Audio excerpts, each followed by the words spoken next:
Bonsoir à toutes et à tous. Écoutez, on est très honorés, on est très fiers ce soir de vous présenter le 4e opus de la collection Carnet de guerre. Ce 4e opus, il est déjà disponible sur toutes les plateformes numériques, mais également en librairie. Il s'intitule Carnet de guerre 2023, l'embrasement. On est fiers parce qu'à travers cet ouvrage de plus de 300 pages, eh bien c'est toute une année de travail qui est couronnée. Une année d'études, une année d'analyse, une année de suivi des relations internationales et de l'actualité internationale. À travers cet ouvrage, on a étudié, on a analysé le comportement des acteurs internationaux.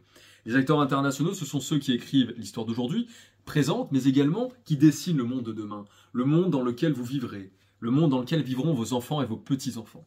Et puis cette année, on a l'honneur et le privilège d'avoir la préface du général Christophe Gomard. Le général Christophe Gomard, c'est un officier saint-cyrien qui était à la tête du 13e RDP, le 13e régiment de dragons parachutistes, mais également en commandant du commandement des opérations spéciales, le COS, et à la tête de la direction du renseignement militaire.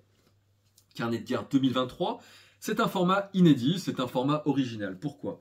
Parce qu'en plus de l'actualité internationale et des 365 jours de synthèse, vous serez accompagné dans votre lecture par plus de 110 fiches. 110 fiches explicatives qui vont revenir sur des définitions, qui vont revenir sur les acteurs internationaux, et puis qui vont revenir également sur les grands extraits des principaux rapports. Parmi les définitions, vous découvrirez ce que sont les semi-conducteurs, ce que sont les terres rares, les métaux rares. Vous découvrirez ce qu'est la géographie, qu'est-ce que la géopolitique ou encore qu'est-ce que la diplomatie. Vous y découvrirez dans ces 110 fiches également les principaux personnages des relations internationales. On pense bien sûr aux chefs d'État, mais également à ceux qui nous ont quittés. Henry Kissinger, Jacques Delors. Vous y découvrirez également les principaux extraits des rapports publiés par les think tanks ou encore par la Commission de la Défense et des Forces armées de l'Assemblée nationale ou celle du Sénat, mais également les rapports de la Cour des comptes.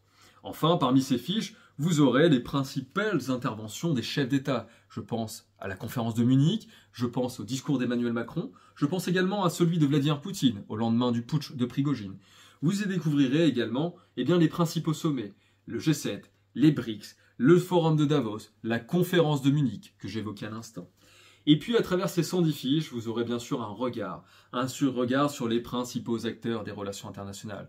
Les États-Unis, cette hyperpuissance qui va essayer de se maintenir dans les années à venir, eh bien à la première place des puissances de ce monde.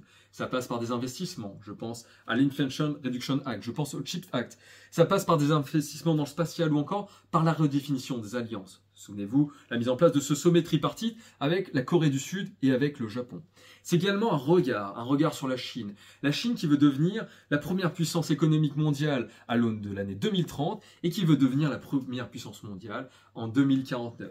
La Chine et ses alliances avec la Russie, une alliance sans limite, avait évoqué Xi Jinping, les alliances également avec la Corée du Nord ou encore avec l'Iran.